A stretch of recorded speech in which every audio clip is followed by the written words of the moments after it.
Hello everyone, welcome to Nottingham Hockey Centre, hosting on BTV today. It's Beeston versus Hampstead and Westminster in the men's Premier Division of English hockey.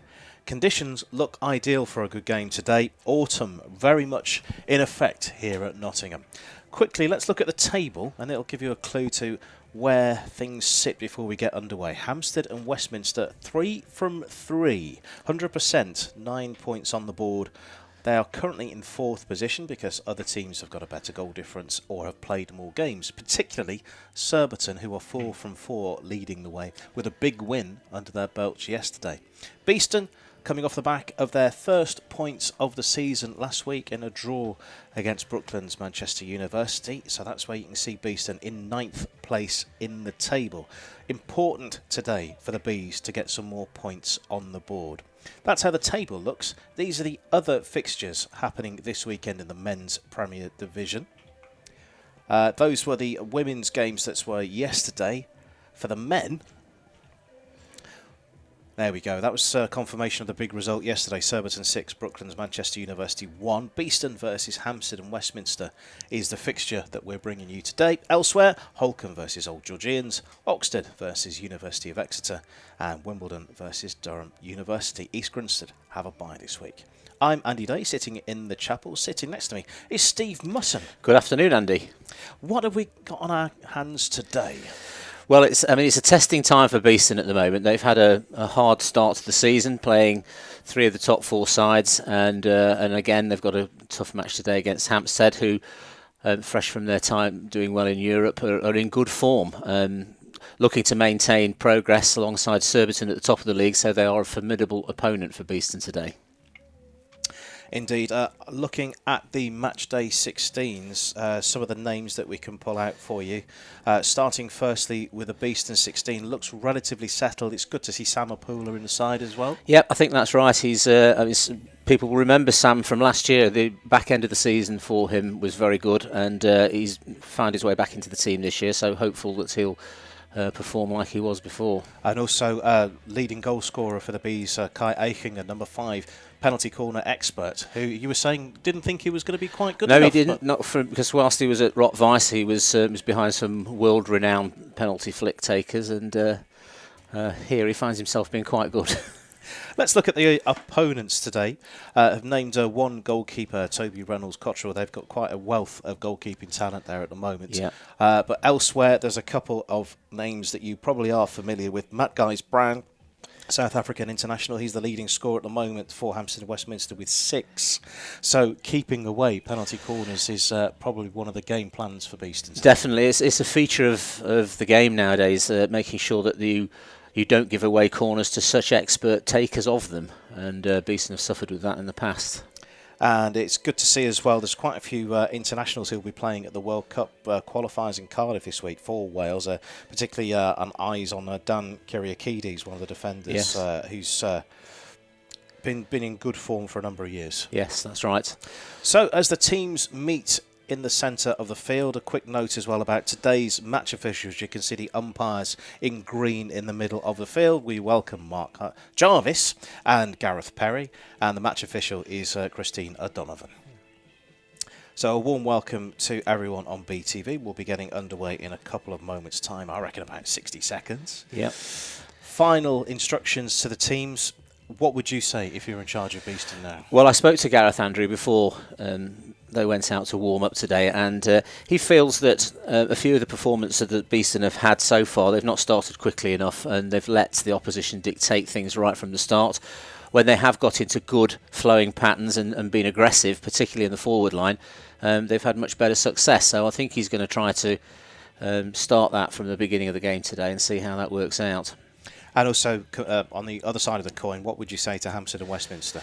Well, Hampstead will have a similar problem, because I watched them against Exeter last week, and Exeter's energy was huge in the first 10 or 15 minutes, and Hampstead had a bit of a job on their hand, because at one point they were 3-1 down. And if it hadn't been for Matt Guys-Brown's corners, they would have been under pressure for most of the game there. So I think they'll be keen to make sure they start quickly as well. So you can't have two teams starting quickly, so I think it's going to be a battle for immediate ascendancy. I think that's what we'll see. A battle for possession to start with. Rapid play amongst your back 4 players probably to set the scene, and then hopefully try and make your progression quick. So if it was me, from my point of view, at this stage, I would be looking to get hold of that ball and make sure that it gets passed around as quick as possible amongst the Beeston players, so that they get confident and make their passes connect. Also, warm welcome if you're watching us with Ball Patrol. Ball Patrol is back in a big way, so thank you for everyone who's doing Ball Patrol for Beeston at Nottingham Hockey Centre. So the Bees, you can see they're sharp. They're using every moment to get keep as sharp as they can before the start of the game. Yeah, I mean, it's a serious part of the game, really. The way in which you start can set the scene for most of the first quarter at least, and they need to make sure that they're on the metal, Beeston, at this stage of the season. It will be Hampstead and Westminster to start us off in their famous half and striped shirts. Yes. And Beeston all in black today. Always makes it difficult to read the names on the back of the shirts, I think, the stripes. I'm sure, as it might be not helpful for us, they won't be changing anytime soon, just for the commentators' benefit. They, of course, Hampstead and Westminster have ended the season top of the tree in recent times. Yes, they have. Well. Yeah. Yes, they've improved hugely over the last 2 or 3 seasons. The arrival of Quan Brown, from a coaching perspective, has made a big difference. A few new faces, couple of Beeston players in the squad today, Joe Sharp and James Sutcliffe, and they've built a good squad, and I think that that organisation that Quan Brown brings to it has made a big difference to them. And that's a great step in. Great interception. Running with it is Robbie Gleeson, who's got into the circle straight away, and that's big call. Penalty corner. Yes, I think the arms were originally giving advantage, but that's been upgraded to a penalty corner. Brilliant start for Beeston. You see, this is what Robbie Gleeson is so good at. He has great pace, and if he can step in front of a receiving player, as he's done perfectly there, textbook interception, he can quickly find his way to the D. And that was so close to being turned in. I think Eddie Harper was right in front of the goalkeeper as well. Yeah. So, Aikenga, number 5, is lingering. Gareth Griffiths, who scored last week as well. He's number 7 with the captain's armband. Josh Pavis is 14. 11 is Henry Croft. And then number 10 is Sam Opula as well. So candidates, all of them are candidates to convert this one. I think getting quite confident about Kai Aikenga and his corners, so we'll just see if that's what they go for first time. 90 seconds into the game, first penalty corner of the game. It's gone the way of Beeston. There's the injection. The trap is good. It's swept towards the goal, and it's off the foot of Toby Reynolds-Cottrell. And I think that's hit a Beeston player as well, so ball goes back to Hampstead. Spread himself very well. Yeah. I think Josh Pavis's intention there was to find that bottom corner. It wasn't the most powerful flick, but easily read by the keeper.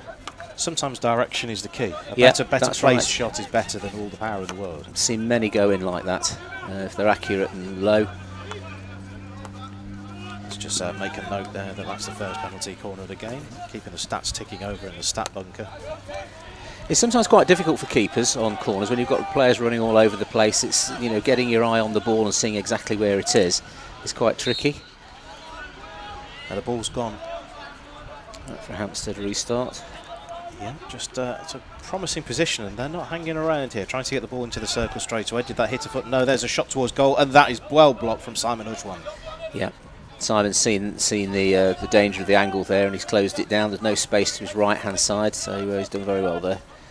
Very alert, Hampstead and Westminster, in these early moments as they're looking to prompt for a way in. Straight for the transfer high up the pitch and finding their way to danger parts of the D. Good turn as well. Long corner indicated again. Good build, good pressure. Is there an end product on the end of this? This is where Beeston needs to be ready, low, picking the ball up and making sure that they tidy this up quickly. That come off a foot, I think it did, so it's all more or less an identical restart. Now the ball's come back a long way. Transfer, trying to move Beeston defence around and make that space occur. That's what you, when you're saying transfer, that's what you do, moving it from side to side. Another free hit from just outside the edge of the circle. Beeston looking to build a shield around the edge of the circle, not allowing that shooting opportunity. The ball has been stopped on the outside. Is there a route out of danger here? that kind of patience and making sure you get set for the your opponent's restart key, and it has worked for Beeston, and they're coming away with this, I think. And they've got a free hit there.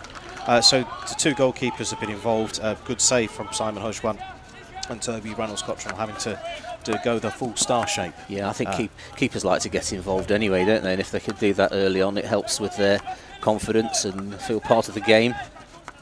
Strange breed keepers. What would we do without them, though? Beeston over halfway, having to check back, and that is again a good turn. Not much in the way of support, and unsurprisingly picked off. Plenty of stepping in by Hampstead defence there, and it's hard to get through 5 or 6 players. That's well done again. Another interception from Robbie Gleeson, and he's come away with the ball here. Yeah, tapped it onto the running player's foot, so good retreat defence from Robbie. Had a good start. Good start to the game all round. Yes, definitely. I think you know, both sides have been in the opponent's D.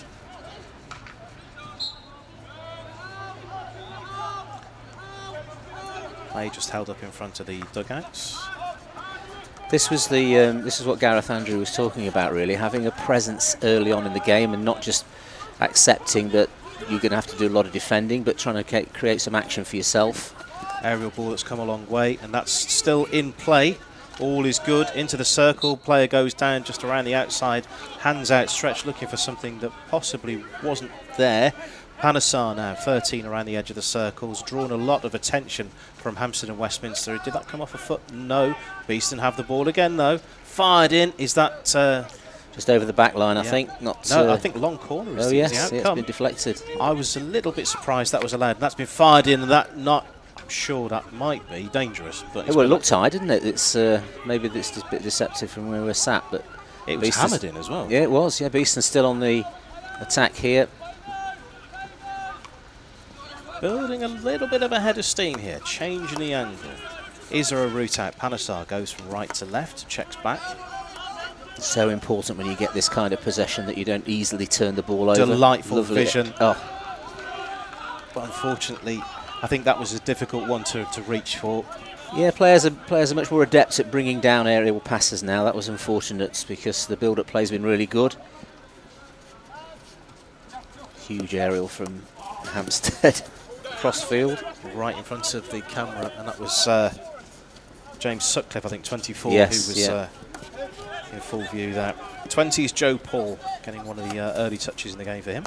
Yeah, back from injury. He's been out for a few weeks. Pleased to see him playing again.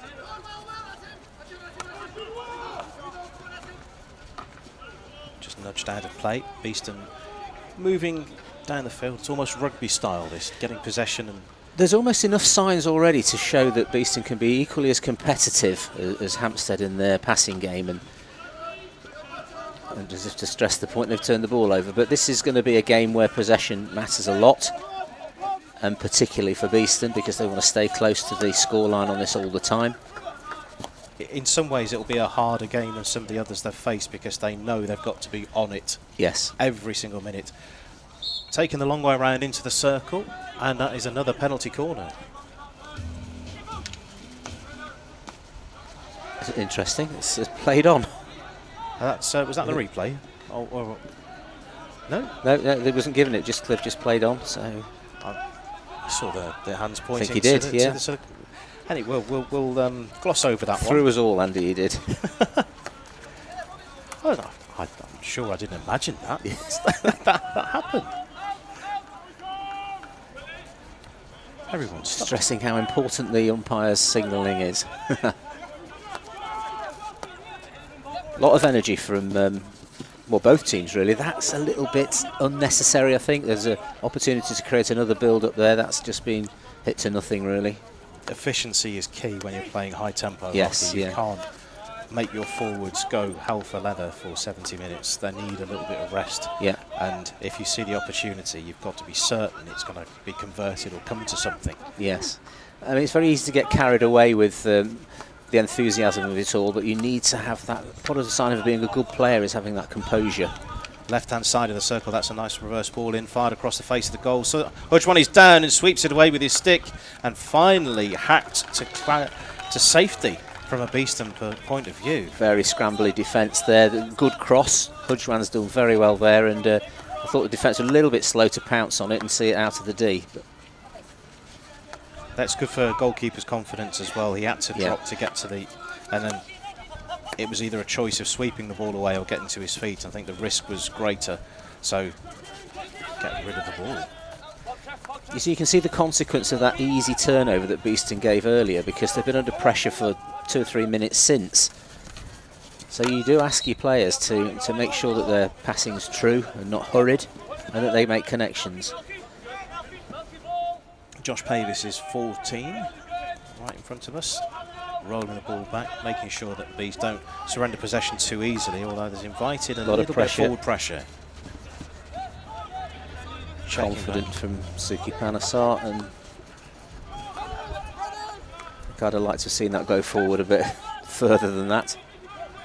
Well, it's an opportunity to wear a little bit of the forward energy out of Hampstead and Westminster, just pull them this way and that, just a little bit. Now, did that cross the baseline or did it go out just before? I think just before, seeing as where the restart is being taken from. Aerial is probably going to be the option, and yes it is.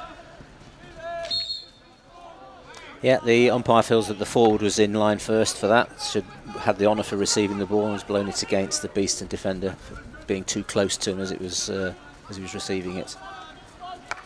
For the casual observer, the aerial judgments are quite difficult to work out. Sometimes it goes in the way of the forward, sometimes it goes in the way of the attacker. Over the course of the season, yes, I'm sure we'll have it covered for everyone who's watching. I think fundamentally it's more of a protection for the defender, because as long as he's in the right place, he can make sure that decisions are given for him. But if there's a clear opportunity like that to pass to the forward, the defender's not allowed to step into his zone and close him down.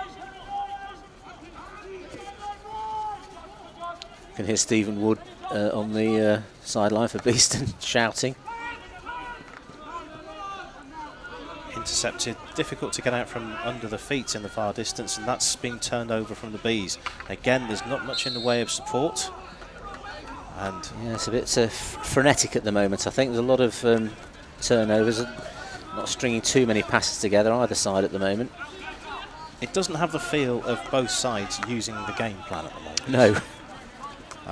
I'm sure the game will settle over time, but this is exactly as we discussed at the start of the game. Yes, yeah. High tempo battle for supremacy, that's what we're seeing.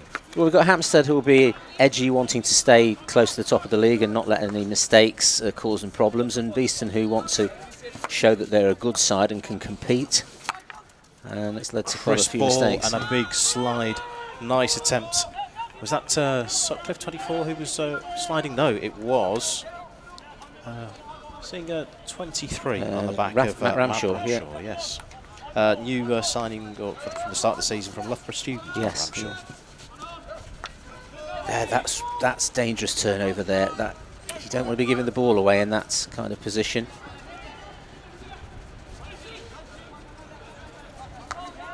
Just taking the tempo down a touch. We've had 12 and a half very quick minutes. Absolutely. That's a nice take. Ball kept in, and they're rushing towards the edge of the circle, and into it goes Mark Edwards. That's a missed trap. Yeah, needs that closing down. Defender needs to step on that. Player down in the circle, swept towards goal. It's just gone wide of the upright. And I think mass relief Absolutely. in the ranks of the Beeston defence. That was a close thing indeed. Whilst we will have a little pause here whilst the player is down. Who's down on their knees around the... Can't see, we'll get the shirt. Oh, we will see the replay. So this is the opportunity. We've got Shipley along the baseline, I think. Might have been Eichinger who was down on the floor, but we'll check back at half time. Yeah. I'm sure all is well. All the players are back up and moving okay, and that ball rolling so close to the upright. First real opportunity, I think, for Hampstead there, and I felt the Beeston defence could have stepped on that a little bit sooner than they did. The ball was loose for too long. Presents opportunities, and it was very nearly the opening goal. You're watching BTV, no goals yet, but plenty of action.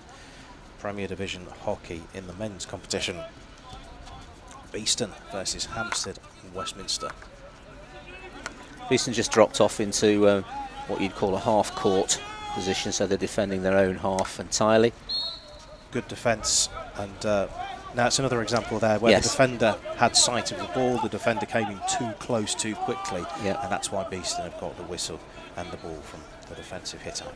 If the defender can see within his eye, within his vision, they're closing down at the forward, it can make the trap dangerous and difficult.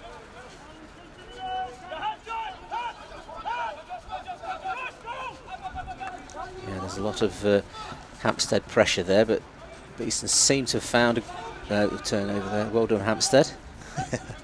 Sometimes it's better to say nothing at all. That's right. Shipperley, who's taking the ball dangerous, a good way, and I'm sure that took a touch off the foot all the way through, but I think they've got away with one there. Yeah, I think that's the benefit of being the other side of the umpire. Yes. Rupert Shipperley, very dangerous. I mean, his career has gone leaps and bounds in the last 2 or 3 years, and dangerous as a striker, scoring for Hampstead. Indeed, regularly. 2 this season. Yeah. Hampstead press is getting a little bit higher up the pitch, putting a bit more pressure on the Beeston defence. Now, that was a big connection, also a big blow on the whistle. I think that's more calmed down than anything. Yeah, that was quite dangerous in its way, because I think the Hampstead defender pretty much ran through Suki Panasar there. Good opportunity here. Goalkeeper had to sweep away. Caught in 2 minds, Toby Reynolds-Cottrell. He thought about kicking it, I'm sure, but then ultimately decided to go with the stick.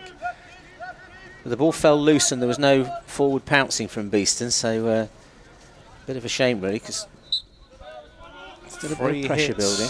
Yeah, free hit here. Good bit of, oh dear, that's one to trouble the trams, I think. Yes, it's gone off a Hampstead stick.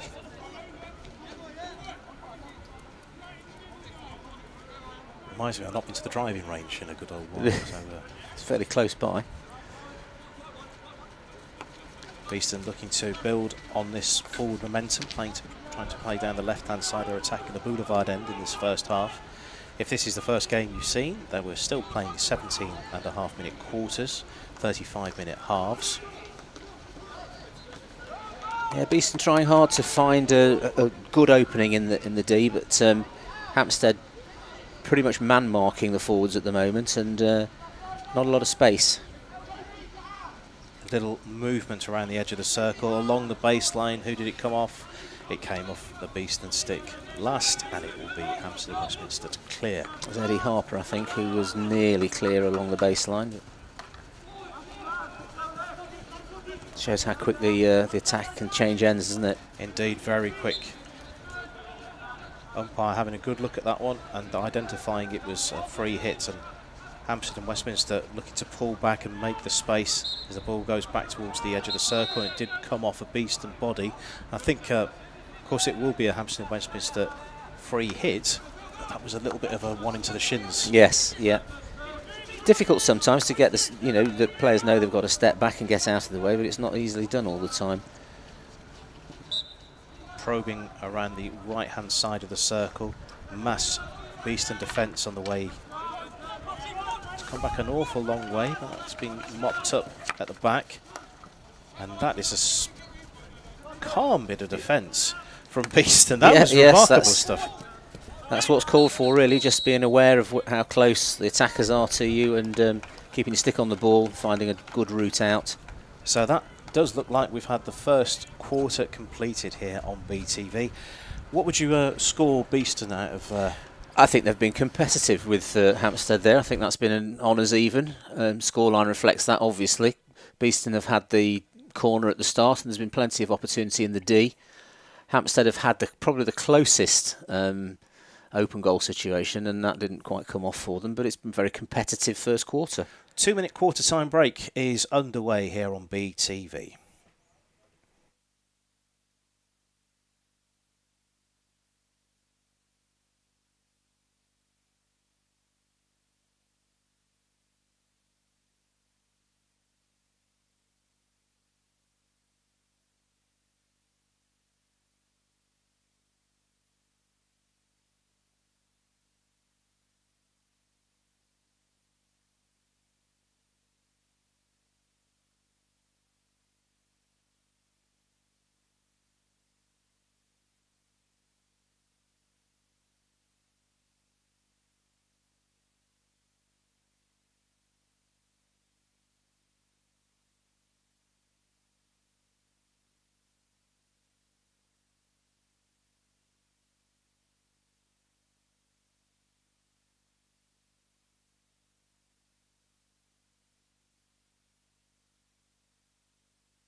Welcome back to BTV Premier Division Hockey, courtesy of Beeston Hockey Club. It's 0-0, 17.5 minutes played, but it's been a very engaging and entertaining first quarter, and we've still got 3 promising quarters to go. Some good counter-attack stuff from Beeston and breakout play. I think Hampstead have probably had the better build-up play. Certainly the high-pitched transfer work where they're swapping the ball around from side to side has been quite good from Hampstead's point of view. But it is nicely competitive, player on player, team on team.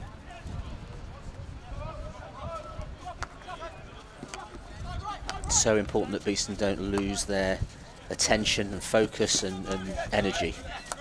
Those are the disappointing goals to concede, definitely. Yes. If you've been outplayed, then you've been outplayed, but for a moment's lapse of concentration, those are the ones that hurt. Big bit of a collision there, but ball's nudged out of play. Hampstead and Westminster go from outside the dugouts again. Good to see quite a few numbers on the spectator gallery, and of course got the balcony today as well. Taking a touch on the outside of the circle, support coming, but good defence, set defence from Beeston at the moment, so nice leave.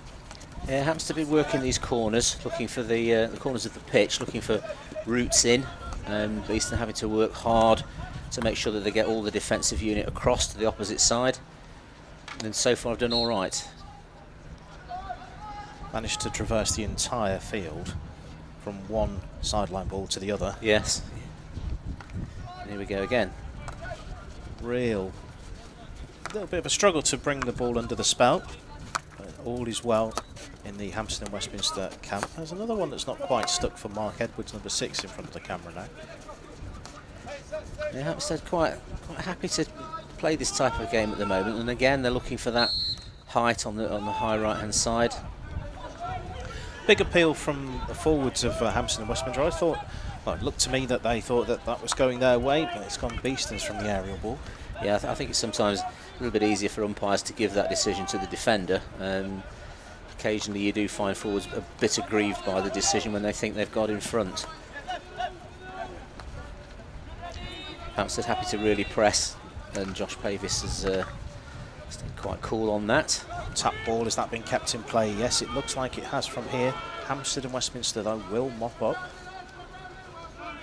Under pressure, and he's got the ball, I think they have. Yes, they have, yeah.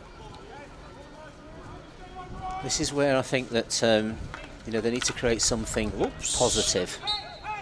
Gareth Griffiths getting tangled up. They could do with upgrading this and getting the ball into the D now. Give Hampstead a bit more to think about. Crisp ball into the circle. It's been retained from Beeston. It's been kept in, and I think going for second prize and finding the foot, but that didn't come off. Didn't quite work. Just that bit of composure in the D. Pick that ball up. Make sure as a forward that you keep it. Focus first on collecting the ball, and then you can decide what to do next. But you often find forwards hurried and not getting hold of the ball in a strong enough way in the D. Real good zip about the game from both sides. Good to watch. I know there's plenty of neutrals that watch as well, and it's good for everybody. So this game, very lively. Now that's right battered into into the corner. But yes. I think a bit too much heat, and I think that's Chris Cargo, number 8, too, furthest forward, who wasn't able to. It's very difficult to get out of those corners sometimes for the attackers when they're attacking, and certainly from, as you can see, from the defence point of view. Do you build it out, or do you use the aerial to get away? That's been pushed down the line.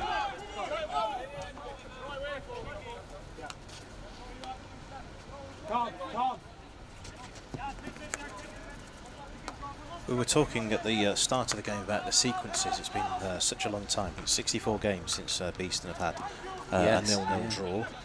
That's a staggering tally, but it's a reflection of the way the game is. There's a lot of goals in hockey nowadays, and which is what people want to see. The game's fast. It's very different to football in a way. Football has its quiet moments. Hockey doesn't seem to have many of those at this level. Real powered ball into the corner. That's been taken down quite neatly. And the second phase ball's gone wrong from a Hampstead and Westminster point of view. And Beeston will try to come away, but possession is brief. And it's chaos around the edge of the circle. Can this be converted into a shooting opportunity? Not right now. And that's a sweep. And going to ground is Robbie Gleeson. I think he's been in the wars a little bit today, Robbie. Yeah, Gleeson. I think he's a bit aggrieved by that, and that could have been a card.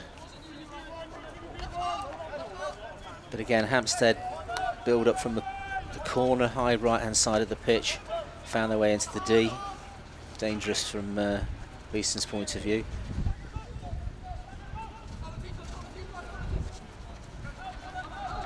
There's a layoff, which is a bit too ambitious. Yes, I mean, the ball was free for a long time there. Got to be a bit more precise than that. Particularly in a moment like this, and that's incredibly well done. Hampstead, so much pressure. Numbers, big numbers around the ball carrier by Hampstead. 4 of the Hampstead players on that. Lofted ball from that free hit. Who's coming away with it possession-wise? It's the visitors again. They've crossed halfway. A little bit of shoulder-to-shoulder stuff here. Having a good close-up on the indication from the umpire. We're going definitely from that point and no other point. And we are off and underway once more. Now there seems to be plenty of space in your picture, but rest assured there's plenty of bodies there. That's fired in, and Hujwan has to be on his guard again. He's done well to block that. He certainly has. There's too many of these occasions. I think Beeston's possession has been given away too quickly each time. They need to get to a situation where they're stringing 5, 6, 7 passes together and not turning the ball over so quickly, because all they're doing is having to quickly retreat into defensive shape, and sooner or later that'll lead to something for Hampstead. We'll have a look at that when we can, because that was a great save. I think the attacker probably didn't think he'd got as much time as he had, but I think that was an occasion where placement would have been the better way to go about it. But all credit to Hujwan for stopping the ball and keeping the game scoreless at the moment. Well, Simon's shape around his goal is very good. He knows his positions pretty well. And the 2 occasions in this game when he's had to make saves, he's been in the right place. But this is the bit for me now with Beeston back on the ball, in possession. They need to keep it for longer periods of time. Bees on halfway, looking to maintain possession. Things are looking to press at the moment. Is there a route? Well, it's the aerial route that's gone, and that's a push. Forward ahead there. So that's now this has got to be, again, as I said last time, it's got to be upgraded to deep possession. That really is very deep. Josh Pavis there. But the space has opened up to try and get the ball into the circle. That's been missed, though. That's a tricky one for James Hunt to receive. Now, I wonder if we can see that shot from a few moments ago. No, not quite yet. Okay. But again, we could see how the build-up was decent for Beeston there, but the final pass and connection, just really, it's a straight pass. That should be picked up. Shallow aerial ball that bounces once and it's gone out of play. So far, this has worked in Beeston's favour. This sort of wider play and the aerial ball from Hampstead. It's been able to be defended. Again, here comes the pressure from the Hampstead forwards. I said it doesn't have to be pressure in numbers. It's just the good placing of the forwards that can cause as much panic. Yes. And a bit more awareness from the Beeston forwards as well. A couple of times the ball's run free and it's a Hampstead player who's got there first. You've got to be absolutely on your mettle and make sure that you get there ahead of your opponent. Space starting to open up, but you can look at the shirts, the black shirts. The ball is loose outside the circle. Arm up from Hujwan. Beeston look like they will clear it from this position, but it's suddenly very hairy. Had to do it the hard way again, but they've got away with it. But these are signs that if they don't maintain possession for longer periods of time, this will keep happening, and sooner or later they won't be able to defend it. It also gets quite tiring. The more you have to defend, attacking is much lighter on the body than defending. Also, it's easier on the brain as well. It is. So here we go, another build-up. But look at the difference there. The forward is so far behind the Hampstead player. He's never going to get that ball. probably was the right pass, but you need much more urgency from your forward. A little bit of a bump, and fortunately for Beeston, not taken from the right spot, so an opportunity to put more bodies behind the ball. Give you that extra 5 seconds or whatever it is to just set up. And another one that's gone off the side from Hampstead. That's 2 in about 2 minutes, yeah. similar to that. They're playing it very wide, and maybe they could do with giving themselves another metre off the sideline just to keep the ball in play. So both teams exhibiting issues that need to be dealt with, really, from a coaching point of view.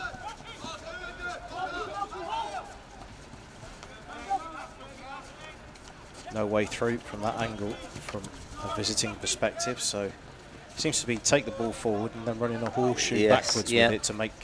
Trying to get through the midfield, and Beeston aren't pressing quite as hard as Hampstead are when Beeston have the ball, but they have sort of shaped themselves fairly well. Complete midfield battle there, 3-on-3. Oh, that is very, very calmly done. I'm sure you could hear the padding of the feet behind him. That was good defence. It might look calm, but I can imagine the Beeston bench are thinking, get rid of the ball. There we go.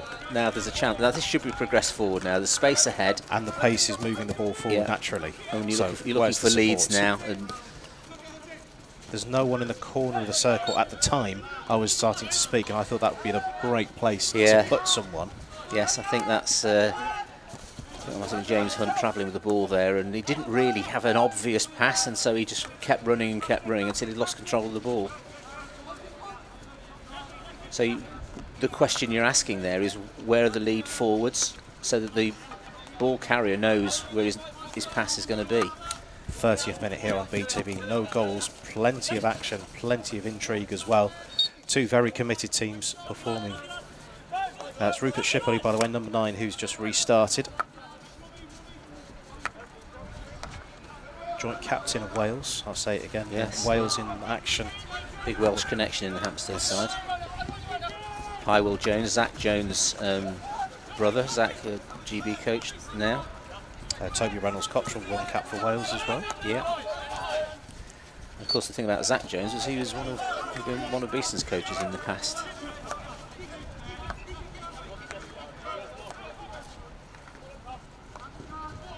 So, as we see the clock tick over to say that there's been half an hour completed, so that means there's 5 minutes till half time and a big team talk. So what sort of thing are you going to say to the teams at half time? Keep it the same, or would you try something radically different?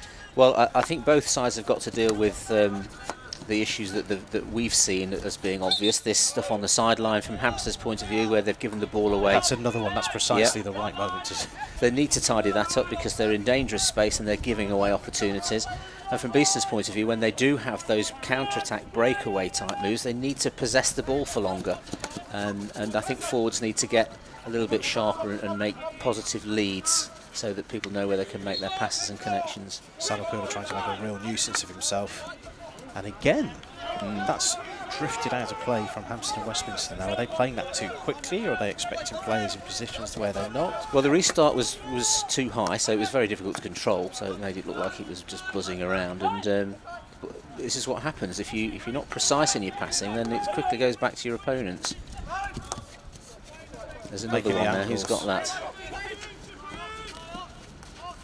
That is very nice. Henry Croft plays the ball into the circle, and that was a presentable opportunity. 2 players in the circle for Beeston. However, neither of them could get on the end of it. I think Will Prentice and Samapula were the 2 players furthest forward there. You need every bit of hand-eye coordination and body movement to get on the end of those crosses, and the best forwards, you'll see them trap that kind of thing. The cross wasn't the best. It was bouncy and in the air, but nevertheless, it's an opportunity. Talking about bouncing, that's been missed by 2 players on the way through. That's across the face of goal. Again, sharp footwork from Simon Hujwan, punching the ball to safety. Yes, yeah. It's come back in again with interest. Umpires having a close look at the Beeston exit, and that's fine. Will we see a goal before half time? Well, there's been more opportunities for Hampstead, I think, but 3 minutes. Oh, here's a presentable opportunity. Shot towards goal, and that's wide of the upright, but it has been saved. Yes, it was. That was a real opportunity. Great pinch of the ball by Henry Croft there. He's normally reliable on his striking, but the keeper had covered the angles quite nicely. Toby Reynolds-Cottrell, I think I may have miscredited it. That was a cracking save. Fired towards goal. That's been bouncing around. I think that's hit a foot as clear as anything. I cannot believe that's not been given. We'll just recoup our thoughts for a moment, and I think Beeston will burn with righteous indignation until the end of the half. Here they go again. And that's a possible... I think he just lost his footing. But now that's gone all the way through without a touch. Yes, it has gone in the goal, but no goal has been scored. Well, I think they'll feel... I mean, there was a great passage of play for Beeston. They had the shot from Henry Croft. I pretty much think that hit a foot, a Hampstead foot. And they'll be aggrieved that they haven't had the penalty corner. That's a great spot. And I think they are using that energy, and I think that's their team talk done for them. Over towards the edge of the circle. Play on is the clear signal. That's across the face of goal, but nobody was there to turn it in. Absolute pet hate of mine, not having a player protecting the far side of the D. All that work and it's just given away. Now watch, this will be a card now. Correct, and that is looked like a green from this distance. But we'll get confirmation from that. And it looks like, yes, it is a green for Suki Panesar, so his half is done. It's a 2-minute temporary suspension, so Hampstead and Westminster will finish the half. You see, it's very interesting because somebody, I can't see who that is actually, I think it's Henry Croft, is pointing to the umpire there. That's happened and a card hasn't been given for a Hampstead player, and I think that's why he's gesticulating wildly. I think Stephen Wood, in the yellow top, he was making his displeasure known to the officials. This is the consistency that you need from umpires, because if they're going to give a card for that, they should have given the first one for the Hampstead offence on the edge of the D. Again, this adds fuel to the half-time team talk. Hampstead and Westminster, though, they're not thinking about these things at the moment. They're looking to get on the score sheet. Fired across the face of goal, and that's been cleared. Real time-stopping moment in front of goal. I think they've got a lot to thank Simon Hudjwan for. That was nicely stepped onto by a defender to take it away following his save. It's still not over. That's an important touch, having to reset the Hampstead Westminster defence. I'm not sure what that was at all from Henry Croft, but that looks like we are all over for half-time. Dramatic end. Well, a good battling half all ways round, really. Hampstead with lots of opportunities in the D, but Beeston certainly towards the end of that. Sterling performance in the last 5 minutes and nearly got them the goal they needed.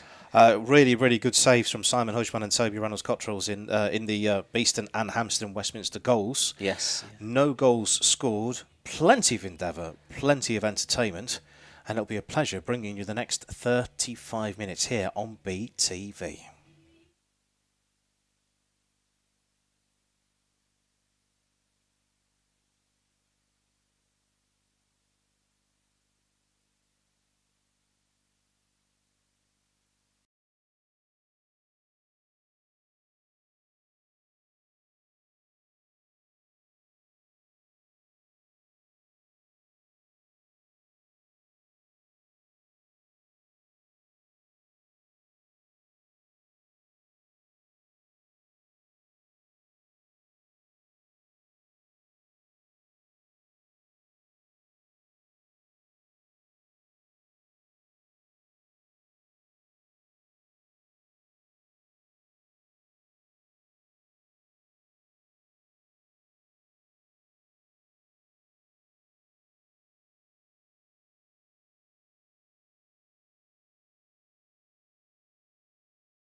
Welcome back to BTV. No goals in the first half, but an intriguing second half in prospect at Nottingham Hockey Centre. Beeston 0, Hampstead and Westminster 0. It's men's Premier Division hockey. And whilst it has all the fields of plenty of goals in the game, it looks like they're all going to come in the second half. Yes, it's been one of those halves that have been full of energy. It's been great to watch, but they actually haven't had the delight of a goal or a corner yet. Teams have come close. There's been an okay penalty corner delivery from Beeston, which was saved in the by Toby Reynolds-Cottrell. There was also a turnover shot where he had to move quickly to block the shot, and the other half, other side of the coin for Hampstead and Westminster, they've had a ball roll wide of the upright. They have. And also Simon Hushman has had to be alert a couple of times. Just to fill your mark your card, in the second half, Hampstead and Westminster in the white, blue and red are attacking the boulevard end. That's where the cars are. Beeston in all black are playing from right to left, attacking the car park. And this is BTV. And yes, it does look very, very exciting, this second half in prospect. Well, I've been impressed with Beeston's defending, but they've had to do that because they've been under pressure on so many occasions. But they've had their opportunities as well. Here's another one building here. Free hit on the edge of the circle, just stopped. You can see exactly where the ball was stopped, and that was how close to a penalty corner that was. Yeah. 2 or 3 of those in the first half as well, where the decision was given just right on the edge of the D, and it wasn't able to be progressed to be a corner. You can't argue with that one. You saw exactly where the ball stopped. Yeah. But yes, Beeston looking to build on a decent finish, and also looking at the first opportunity of the second half. Toby Reynolds-Cottrell in the red kickers having to come out and meet that one, but no touch involved. And also it's a full complement of players back for Beeston as well. Yeah. Towards the end of the first half, Suki Panasar was shown a green card. That was a 2-minute temporary suspension. That's over. It's 11 versus 11 again. I was going to say there's Josh Pavis on the ball there, and the foul against him is just giving him possession. 1 or 2 good moments of composure from the Beeston defence when they've been under pressure, and they've outlet the ball quite well at times.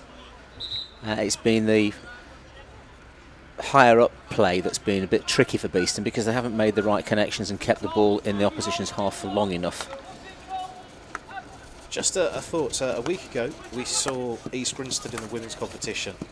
They just played in Europe. Let's just, I'll break off again. This is a good opportunity. Griffiths plays it in front of the goal, and that's been tapped in. What a potential finish.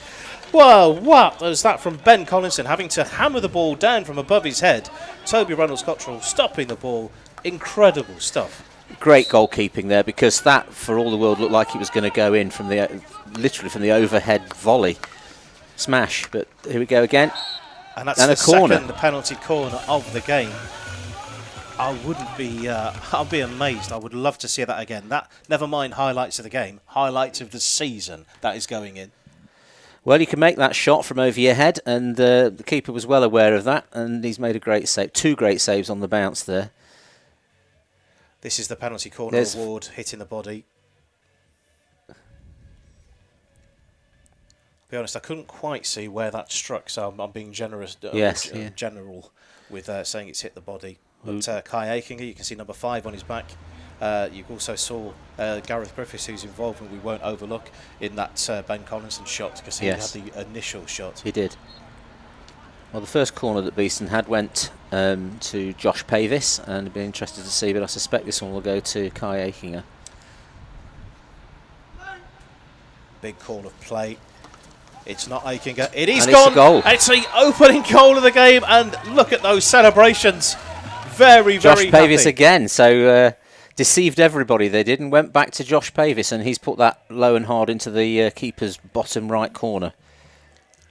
Good penalty corner. Yeah, normally we see a little movement around the edge, and there just was there, and everyone thought it was going to Aikinger, and Reynolds-Cottrell could do anything about it. The angle was too precise. Yeah, it was accurate, and no fault of the keeper really. He's been excellent, and it was just the accuracy of Josh Pavis's push, flick. So penalty corner goal in the 39th minute. I make that. Now this is where Beeston have got to make sure that they keep their tempo high, possess the ball, don't give away anything for the next 3, 4, 5 minutes. and while still trying to create further opportunities, because there's a long time to go. This is stretching the memory banks here, but is this the first time that Beeston have had the lead this season? Yes. There we go.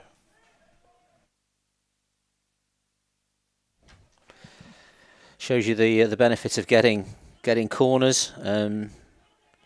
Lots of goals scored from corners nowadays, and Beeston need goals, so that's been excellent. That's another ball drifted across, looking for to make the most of the pitch, but just a bit overstruck.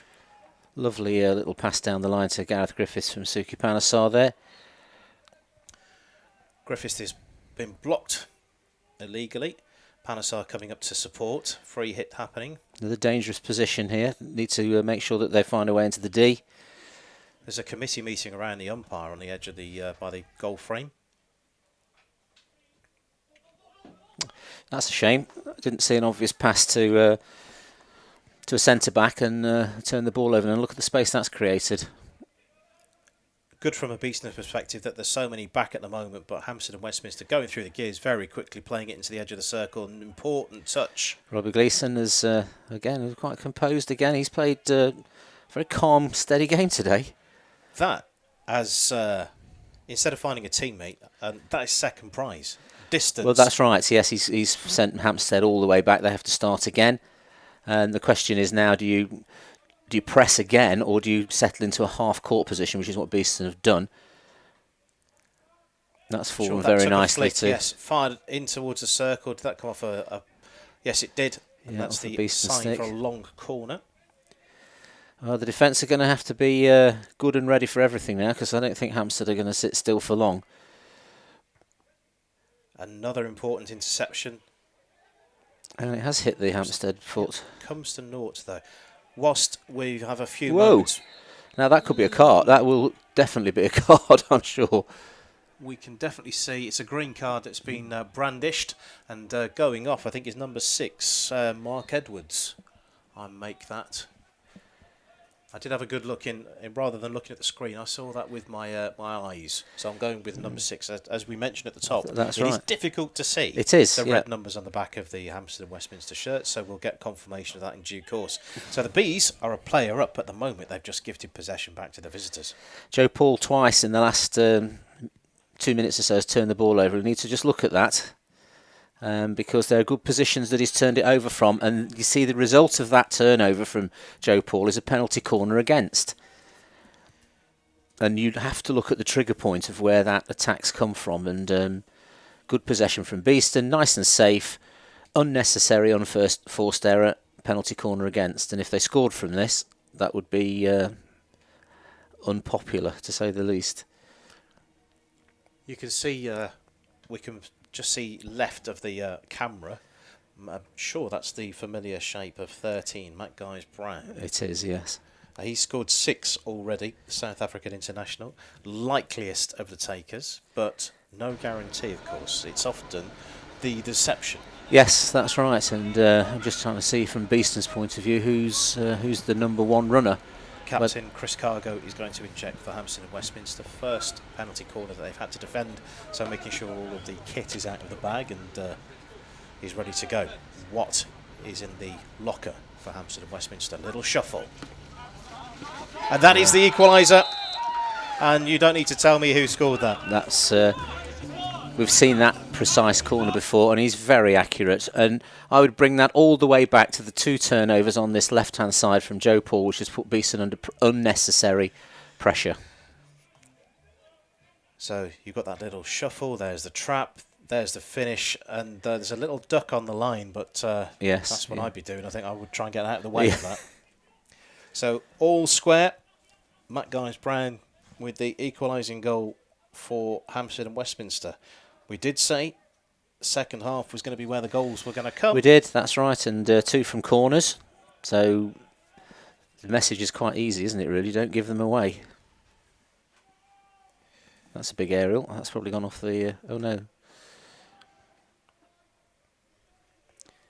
Well, all the good work that Beeston have done has now been rather spoilt by that, but they've just got to fight back.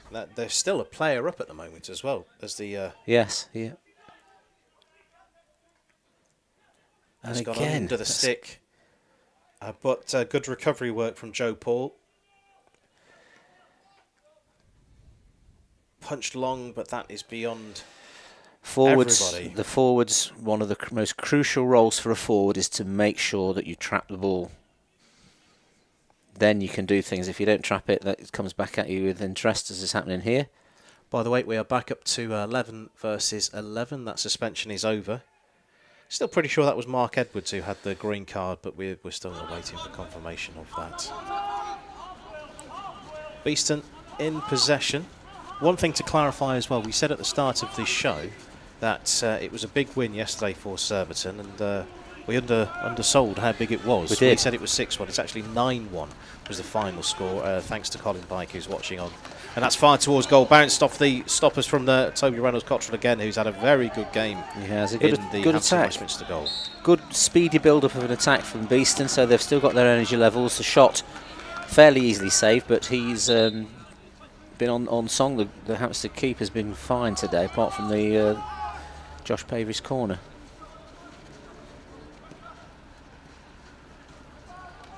A little bit tippy-tappy. Yeah. A bit of pressure needed to be brought in there from Eddie Harper. He was a metre off his man there. Illegal use of the body to block. Yes. On halfway, Hampstead and Westminster get the ball again. It's important for coaches to spot the signs in players. I mean, Eddie Harper was definitely off his man and not sharp enough to pounce. Now we saw two hands being directed towards the goal there, but no penalty corner was forthcoming. Well, we've seen that happen twice in this game, which is very unusual. Very misleading.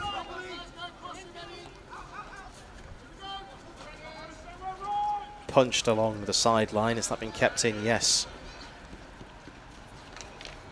Umpire right on it here as the ball goes into the circle. Should be a Beeston player on this. Oh, it's flicked beyond everybody though.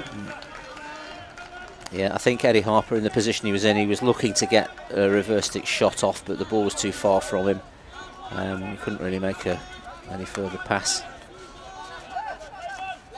That's good to see though. It shows you that Beeston aren't just free hits and set piece specialists. Yep. There's a little bit of creativity.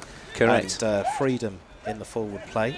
And they've not switched off because of the goal against, so they're still up for this and competing. Good work there from Suki Panasar. Did very well. Knew that he couldn't go for it straight away, but that's been gifted away. But turnover again. So Kai Aikinger takes the ball forward. We're going to see everything pulled back. There was a foot in the middle of all of that.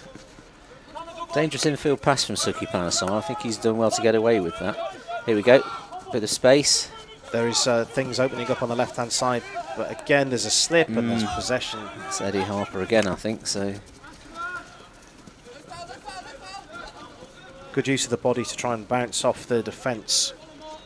3D skills, big appeal in the middle of all of that. Progress is still good. And that's another gift. I think there's a really strong feeling there that the umpire should have seen a foot earlier. And I think that's the case that Josh Pavis is making to the umpire just as we flick towards the replay here. So there's the 3D skills attempt. And I think the speed of the appeal helped make the mind up. Yeah, Robbie Gleeson really not very happy at all about whatever he saw. He's very close to it, so I think he'll have a good idea of what he thinks happened. So what can you do as a defender to block a good penalty corner artist? Well, the first thing that's got to happen is the number one runner's got to be exceptionally brave and get in the line of the run. But who wants to do that? You have to have just for the people at home. What's a number one runner? The first guy to run off the line is running effectively straight towards the flicker to try and interfere with the first flick at the goal. Little movement again. There's the second one, and that is the second goal for Hampstead and Westminster. More or less the same routine, definitely the same outcome. Well, Matt Guys-Brown is just an expert at this, and he could put it in the same place every time, and even if you knew, it would still probably get in. Little move, there it goes, slides it, lets it slide away from him and going towards that keeper's left post. Extremely difficult to defend against. Playing again, so it's Beeston 1, Hampstead and Westminster 2, so Beeston's lead did not last long at all, no. And now they are behind, and the tails are up in the Hampstead and Westminster camp. So 8 for the season now for Matt Guys-Brown. Is it going to fall kindly? Progress is still moving in the right direction for Beeston. Panasar bounces off a couple of players, long blow on the whistle, free hits. And another free hit. You could probably do dot to dot with all of the Hampstead and Westminster defenders at the moment. That's lucky to risky. find its way through. Reverse ball in. It's going to be played back in with interest. Running over is Connor Sign.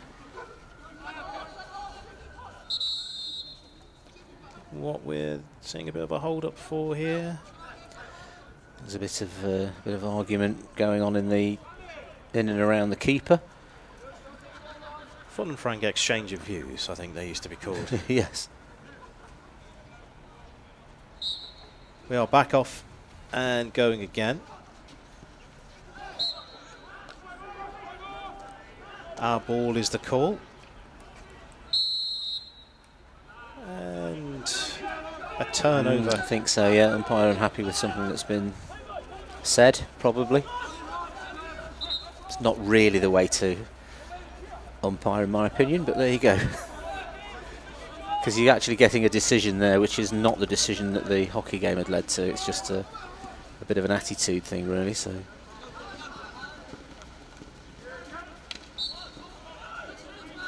Another free hit around the edge of the circle for the visitors. They aren't holding back, and they're very quick to go. Third. Yeah, very quick to look for a transfer around the pitch to the opposite side as the form of build-up, but they are keeping the pressure on Beeston. Sweep of the arm shows that it's gone the visitors' way again. Crisp ball around the base, trying to make it very difficult, and that's going to help things from a Hampstead and Westminster perspective as well. Going the long way around, but possession is good. Fired into the circle. Good trap. Can the Bees clear this one? Not on the first attempt. And that's gone in front of the goalkeeper, who's had to go down. Where is the ball? Umpire right on it. Free. Play is still open. Long corner. Real scramble, but effective from Simon Hudran, yeah, smothering everything that was going off close to him. Difficult for either forward or defender to get the ball out from him, from his pads. And so you've not only got to stop the ball, you've also need to be not blocking access to the ball. So that's the dilemma that the goalkeeper has. You can't just stop and hang on to it. You've got to be able to make it playable again. That's right.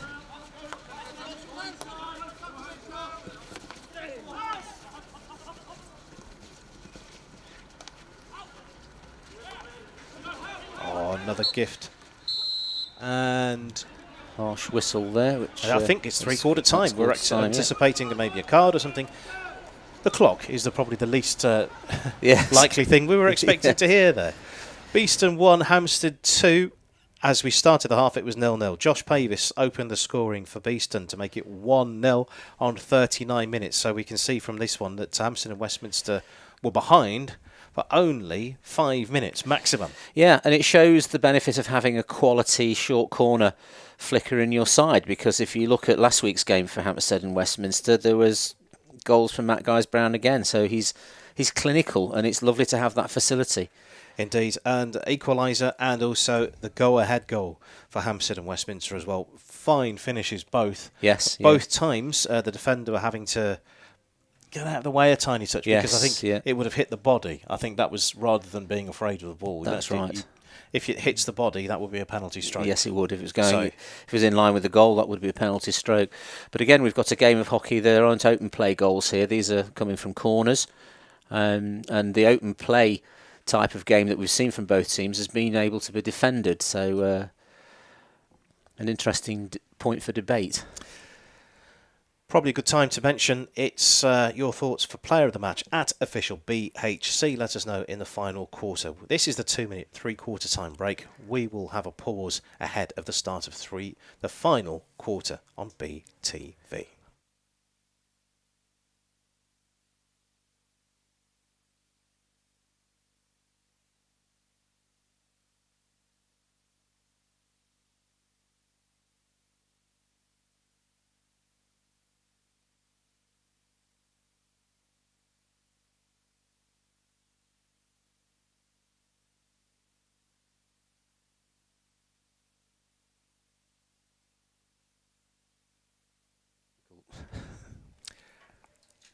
So it will be Beeston to start the final quarter of the game. BTV is what you're watching, and we have a very, very good game on our hands. Beeston 1, Hampstead and Westminster 2. Bees did have the lead for 5 minutes and somewhat lost their way. Yes, and it turned on a single unforced error, 2 unforced errors, sadly from the same player, and the corners were given, and previous to that, Beeston hadn't given any corners away. What would you have said to Beeston during that 2-minute quarter-time break? Can you get anything more than encouragement? Can you get a tactical word in I think from a tactical point of view, it's been quite clear that Beeston are able to get to the D through their build-up play. They have had the ball in the D a number of times. They need a little bit of sharpness and composure inside the D. Obviously, in the nature of this game, they need to win corners in there. And so with a good ball really that flicked into the circle first time, and that's adventurous, appealing. Yep. And again, it's gone from a pass to a player that could be collected to a deflection that can't be trapped, and the ball goes back to Hampstead, and it needs to be more clinical than that. I sound a bit negative in the way that it's going, but I'm keen to see Beeston get this right because it's been a great game. This is a coach's instincts, though. Yes, that's right. There's always room for improvement. Absolutely. I feel there is another goal in this game, but I can't tell in the Mystic Meg style who's going to score it. Yeah. At the moment, though, Hampstead and Westminster looking for a way back into the circle. There haven't been many opportunities where they've been camped in the circle. No, as we were saying during the break, I mean, the open play stuff has been broken down quite nicely and defended, and hence no open play goals. But Hampstead now in the ascendancy and are passing the ball around very nicely. It's about to be swept towards the goal, and there's a big appeal. Yeah, I think the umpire wasn't sure at first, but I think with the assistant, the help from the assistant, he's given the corner. So penalty corner number 3 for Hampstead and Westminster. Just making my adjusting my notes. I think initially it looked as if there was the umpire was saying it was part of the stick that was yes, caught. I don't think that the umpire at this end could see clearly, and I think it was Mark Jarvis, his assistant, who could see it and who signalled to him or spoke to him. And this is why they have constant communication, and that's why there are 2 of them as well. Yes. So you can almost pick out the square of goal that is likeliest to be found now. Around the edge of the circle, we can see Will Calden. I think he was an injury doubt ahead of the game. I thought that, yes. He's there. Clock is stopped at the moment. We're waiting for everyone to get the protective gear on. And they won't want to start without that on after the pace of the previous 2 there seems to be weeks. an array of protective gear littered around the edge of the goal. Yeah. But talking about around the edge, who is around the edge of the circle? Can we see? The ever-present Matt Guys Brown is on because it'll probably go to his castle for a trap. The move again, exactly the same. And this time it's been charged down. And important stop from Henry Croft from not going over the 23-metre line with a face protector on. And this is the point we were talking about. The number one runner, the person who runs first off the line. Is it possible to get in the line of the flick? Brave person to do it. Some people have been very good at it in the past, and that was a good example of how to make it happen. So that's the just made the conversion stats slightly less impressive. Yes. They're down to 67% if we're rounding up. Well, when you've got somebody like Matt Gowes-Brown flicking it, you need to stop him doing it somehow. And if it's somebody with an extra bit of bravery doing something about it, then great. Every team needs a nutter. Yes. Play is broken up again. It will be a Beeston ball. And it's swept out to Eichinger, who's assessing his options. He's had to check back, make sure that possession stays with the home side rather than flinging it away unnecessarily. There's a bit of footwork that's created some space. That's nice from Pavis, who's scored, and I'm sure he's still burning with a bit of... yes, he'll be wanting another opportunity if it can be created. And that, I think, would be Beeston's intention now, to see if they can get another penalty corner opportunity. And there's plenty of space here. That's bounced, that's taken a touch. Who's underneath it? Well in, and good defence from Hampstead and Westminster. Again, a little bit more intensity from the forward, getting in front of this defender could have caused a bit more trouble.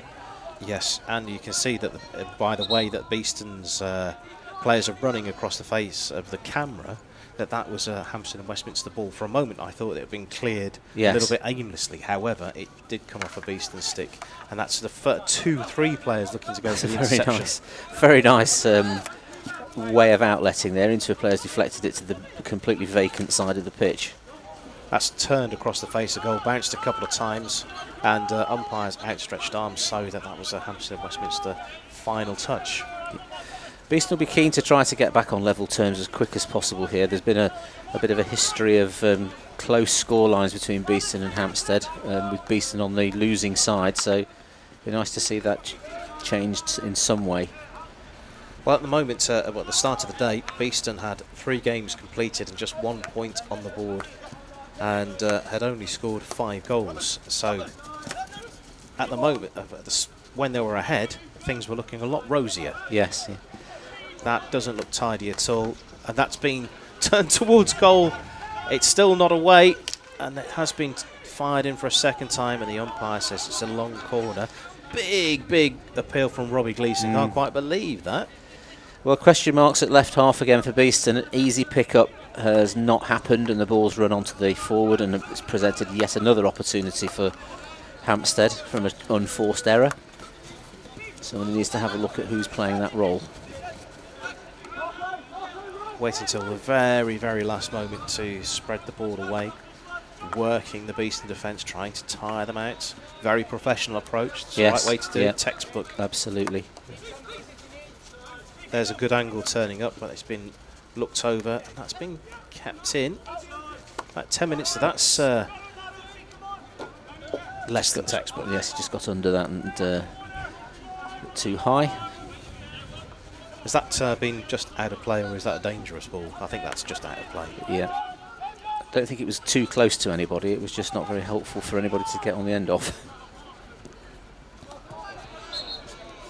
Beeston getting the benefit of the whistle there. Will Prentice underneath. In fact, running away from the ball now. Well, they've still got time. Beeston have still got time to well, at least win a corner, let alone a goal. We have seen some late goals on BTV. There have been a feature of the season, both of the women's game and the men's game. Here's a presentable one, and that's been tapped out of play. Get in there much quicker. Paul. I think that's come off a foot, but no. So I think it came off a foot as well. So Brendan Andrews there with an opportunity to pounce on the ball, and I think he was quick enough to it. Racing over there goes Ben Collinson to try and block the pass, and that's worked for him. Hampstead and Westminster taking a little bit of stock here. They've got 10 minutes. No further goals means that they get 3 more points on the board. They started the day 3 from 3. This will keep them 100% with a win today. Yes, that's right. Very important to them in their quest for the top of the league. That's good defence from Josh Pavis. Point that I was making a little bit earlier, but we had to break off, was the last week we saw the East Grinstead ladies playing. They were in the EHL competition the previous week. Yes. Hampstead Westminster, similar position for them. Yes. They've had a couple of games. I think my memory serves that they finished 13th place. For that's right. over Yes. Rock Rovers. That's it. Yeah. Normally I have all this stuff written down for me. Yeah. But I write all this stuff down for myself, I should say. I don't have a team of researchers. But yes, that's just from memory. It's a promising free hit here. Now the support coming up for Beeston in black. I think that may have been a bit too soon. A little ambitious there to try to run through 2 defenders. I think there's probably something they could have done a bit better than that. Good interception though. That's good stuff. James Hunt, I think, was the player who managed the interception and punched towards the circle. Oh! And Toby Reynolds-Cottrell having to go to ground. It's been time off and penalty corner, I think. Chat to the Chris Cargo. Well, it's a very upright reverse stick hit across here. I mean, you don't normally see this. It's normally the there. Look at that upright reverse stick with a huge amount of power. And what I can't see. Well, we've got a green card, so the Bees are going to have a player advantage. This is what we were talking about a few minutes ago. Some offence, which I think was slightly off our screen. Which yeah, I don't think it was anything to do with the ball. I think it may have been something off the ball that we may have not seen. So if you're watching at home, do tell and message us. But yeah, we were following the flight of the ball. There didn't seem to be any problem with any of that. No, keeper save was good. So, around the edge of the circle, you can see the number 5. That's Kai Aikinger. Likeliest, there's a little shuffle. Play is the call. It isn't Aikinger, and it's come off the pads of the goalkeeper. Standing firm, Toby Reynolds-Cottrell, who will be probably my suggestion for player of the match. I agree. Yes, he's had an excellent game, and that's a tricky one for him, really, because it was at his pads. In the circle, long corner. Sorry to break in, but that's... And you've seen shots like that sometimes go between the keeper's pads, but he was very reactive. Sometimes standing firm is the most difficult thing to do. Your body wants you to move. Yes, that's right. Yeah. Good way of judging a keeper's ability, whether he can make those kind of saves as well. Your thoughts, as always, are welcome. Tweet us at officialBHC. More chaos, and that's frustration starting to creep in on Samapula. I think it's inevitable that there will be some frustration, but it's good energy from Beeston, putting pressure on Hampstead. They've had that corner, they need to get another one. I'm surprised that they went to Josh Pavis that time. I thought they would have probably tried Kai Aikinger after his successes last weekend. Sometimes it pays to just vary things. That's come off a couple of sticks, and that long corner. Applause from the Beeston goalkeeper, Simon Hujwan. Good defensive work. I think that's what he was trying to suggest. It's that very delicate phase now. You're 1 goal adrift. You want to get back into it, so you push for that. Does that create opportunities for your opponent to go 3-1? Going the long way around. Umpire having a good look at things. Still loose. I think there's been a... They've got that. They've managed to sort that out. Now, don't go too quickly. And what they've done is go quickly. Although Robbie Gleeson does have time to consider things. And that is very good footwork. It looked like there was a foot, but there absolutely wasn't. No. Rather a large attempt to drag from Robbie Gleeson. And I think that gave the Hampstead defender time to see what he was up to and took the ball quite cleanly. So we were looking at possible 3 points for Beeston. At the moment, they've got none. Yes. But from this position, getting 1 point out of this game would be a very well-earned 1 point. Now, Kai Aikinger caught the ball in the air. Big appeal from Hampstead Westminster, but he caught the ball because play had stopped. He'd lost his stick. I mean, he's not really supposed to do that, but nevertheless, it's worked out for him on this occasion. Another bit of stick. There we go, bit of space here. That's in front of the goalkeeper, and that's been turned in. What a fantastic goal that is. Samapula. And this is what they wanted from him, and this is what's been missing because he's not been around for the last couple of weeks, but that sort of poacher's instinct, and he's been in the right place. It was a great and quick build-up here. Panasar saw the space, and that's a nice angle, and then Griffiths didn't hang on for it too long, and just that's finessed into the goal. Brilliant finish from number 10, Samapula. Brilliant stuff. Game on. Well, we're looking at 5 minutes of real action here because Hampstead will want this win, so there's going to be tons of pressure. Whether that will create further opportunities for Beeston, we'll have to see. And that's a really good take. Oh, that is, we've seen that so close to us here where we're sitting. I say that's unbelievable. The skill is what I was describing there, yes. But it's a real surprise that that was given as a foul. Absolutely. Beeston need to get this possession back as quick as they can. Oh, that's a dangerous place. That sounded like it hit the frame of the goal, but it's wide. 5 minutes to go. Who is your money on? Who are you backing here? Because there's another goal. And as I said before, late goals have been a feature on BTV over the course of the season, both for the women and the men. Yes, yeah. So is that the late goal, or is there more in store? Well, I think from either team's point of view, I'm pretty convinced they're going to try and go for the winner. So I don't think it'll be a case of sitting back and settling for a draw. Also, oh, dear. See the control again. Just focus on what you're doing. It's so important. It's not been kept in play. No, it hasn't. Little moments that spoil the good stuff. And that's a really nice take. Panesar doing very, very well. Yes, he's become determined, isn't he? Yes, he's had good points and not so good points in this game, but that was a very good moment from him. Joe Waterston there, sloppy on his possession. Should expect to be tackled. Panesar as well, his vision for the pass for the equalising goal was very great. Good, very good. All round quick play. Sometimes it's the quick play that unlocks the teams rather than building the pressure. And we've seen another example there. A good attempt from Eddie Harper to win the ball back, and Eichinger does very well. In fact, mentioning Eichinger, was it his stopping of the ball that was part of the restart, wasn't it? It was, that's right, yes. Oh, and it's got through here. What can we do? It's been lifted. Oh!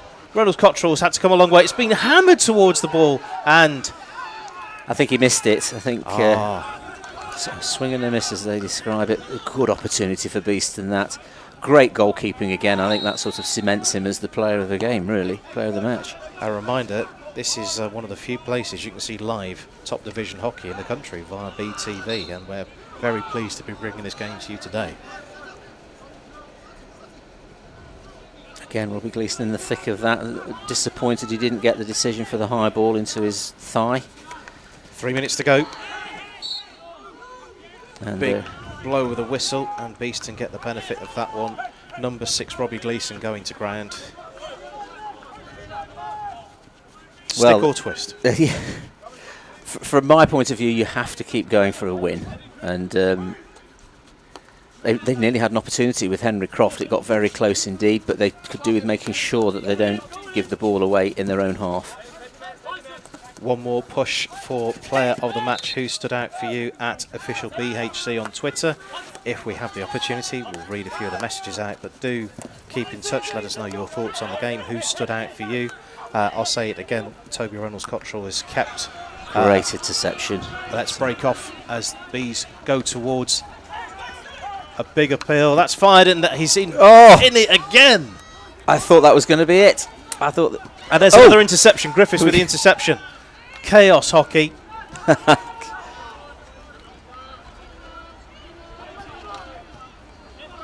And a counter-attack from Hampstead now. This will be...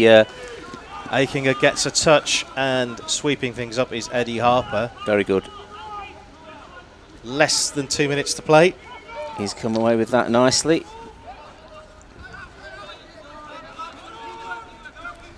I think we've seen the best goal of the game at the moment. He's very much sitting in Samapula's locker. It is. Still dangerous moments. There's time on the clock.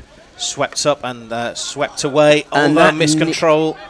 Another little moment that so needs to be collected. Now, what the players don't know is how long is left in the game. The clock stops with 2 minutes to go. That's right. So we know how long is left. I never quite understood that. Although the ball has travelled the full length of the field, and that's not going to help Beeston. At the moment, it's looking like 1 point from 4 games. And look at the space. Somebody needs to step into that. And Joe Waterston here just walking backwards. I'd expect to see more energy from him. Defence though on the edge of the circle, just trapping the ball. Final and whistle. That is the final whistle. We anticipated a little bit longer to play, but there's applause and appreciation from two sides who have come to the battle today and battled well. It's Beeston 2, Hampstead and Westminster 2. Let's talk you through the story of the game. Firstly, Beeston took the lead early in the second half through Josh Pavis. It was a penalty corner goal that got the ball rolling. 5 minutes later, following a little bit of a breakdown in the Beeston lines, yes, Hampstead and Westminster equalised through Matt Guys-Brown, and almost to exactly the same. It's exactly the same method, almost the same square of net. Matt Guys-Brown hit the target again to give the visitors the lead. Sam Apula, though, made it 2-2. Lovely bit of interplay, very quick movement and a delightful finish into the top of the goal. In between that, we saw plenty of good saves. Simon Hujwan very much involved in the Beeston goal, having to be alert, having to be quick movement, using his feet well. In the opposite goal, Toby Reynolds-Cottrell was exceptional. Absolutely. And I think, maybe I'm looking at it with bee-tinted glasses here, but without his involvement, Beeston would have probably had another 2 or 3 goals for sure in this game. Possibly, yeah. I think it's been a day for the keepers today. There's been a lot of action at both ends. It's been a great game to watch. The keepers have come out of it with flying colours at both ends, Toby particularly. I'm glad to see an open play goal scored and not just corners all the time. So Sam Apula's finish from a good build-up was good. Competitive right to the end. I think Beeston had an opportunity within the last minute to have scored. But yes, and there was some unorthodox but very effective goalkeeping, I think, that's made the big difference there. What we will do is have a look at next week. Next week on BTV, what have we got for you? Beeston versus Oxted is Sunday the 23rd of October. That's what we'll be bringing for you next week. Also, it's been the women have been in action, just to bring you up to speed with that one. It was a tricky day for them yesterday, but we'll bring the detail another time. So, Beeston 2, Hampstead and Westminster 2 is the final result here on BTV. Your player of the match, Muss? It was Toby in goal for Hampstead. I thought he was outstanding today. As I mentioned, I think Simon Hujwan was as well, but for me, his reactions and his thought and positional play was excellent. Well, that is it. It's been a pleasure keeping you company from Steve Musson. Thank you very much. And myself, Andy Day. It's been a real good game to bring to you here on BTV. Until next time, cheerio. Yes. I mean, it's very easy to get carried away with the enthusiasm of it all, but you need to have that. Part of the sign of being a good player is having that composure. Left-hand side of the circle, that's a nice reverse ball in, fired across the face of the goal. So Hujwan is down and sweeps it away with his stick, and finally hacked to safe. And they're rushing towards the edge of the circle, and into it goes Mark Edwards. That's a missed trap. Needs that closing down. Defender needs to step on that. Player down in the circle, swept towards goal. It's just gone wide of the upright. And I think mass relief. Absolutely. In the ranks of the come away. But possession is brief. And it's chaos around the edge of the circle. Can this be converted into a shooting opportunity? Not right now. And that's a sweep. And going to ground is Robbie Gleeson. I think he's been in the wars a little bit today, Robbie. Yeah, Gleeson. I think he's a bit aggrieved by it. Having a good close-up on the indication from the umpire. We're going definitely from that point and no other point. And we are off and underway once more. Now, there seems to be plenty of space in your picture, but will we see a goal before half-time? Well, there's been more opportunities for Hampstead, I think, but 3 minutes. Oh, here's a presentable opportunity. Shot towards goal, and that's wide of the upright, but it has been saved. Yes, it was. That was a real opportunity. Great pinch. Just a thought. A week ago, we saw East Grinstead in the women's competition. They just played in Europe. Let's just, I'll break off again. This is a good opportunity. Griffiths plays it in front of the goal, and that's been tapped in. What a potential finish. Well, what was that from Ben Collinson, having to hammer the Davis, ball. And I'd be interested to see, but I suspect this one will go to Kai Aikinger. Big call of play. It's not Aikinger. It is and gone. It's a goal. It's the opening goal of the game, and look at those celebrations. Very, Josh very Pavis happy. again. So deceived everybody. Possession back to the visitors. Joe Paul twice in the last 2 minutes or so has turned the ball over. We need to just look at that. Because there are good positions that he's turned it over from, and you see the result of that turnover from Joe Paul is a penalty corner against. And you'd have to look at the trigger point of where the kit is out of the bag and he's ready to go. What is in the locker for Hampstead and Westminster? Little shuffle, and that is the equaliser. And you don't need to tell me who scored that. That's. We've seen that precise corner before, and he's very accurate and running effectively straight towards the flicker to try and interfere with the first flick at the goal. Little movement again. There's the second one, and that is the second goal for Hampstead and Westminster. More or less the same routine, and definitely the same outcome. Well, Matt Guys-Brown. Good interception, though. That's good stuff. James Hunt, I think, was the player who managed the interception. Punch towards the circle under Toby Reynolds-Cottrell having to go to ground. It's been time off and likely, yes, there's a little shuffle. Play is the call. It isn't Eichinger, and it's come off the pads of the goalkeeper, standing firm Toby Reynolds-Cottrell, who will be probably my suggestion for player of the match. I agree. Yes, he's had an excellent game, and that's a tricky one this occasion. Another bit of stick. There we go, a bit of space here. That's in front of the goalkeeper, and that's been turned in. What a fantastic goal that is. Samapula. And this is what they wanted from him, and this is what's been missing because he's not been around for the last couple of weeks. But that's. I mean, it's very easy to get carried away with the enthusiasm of it all, but you need to have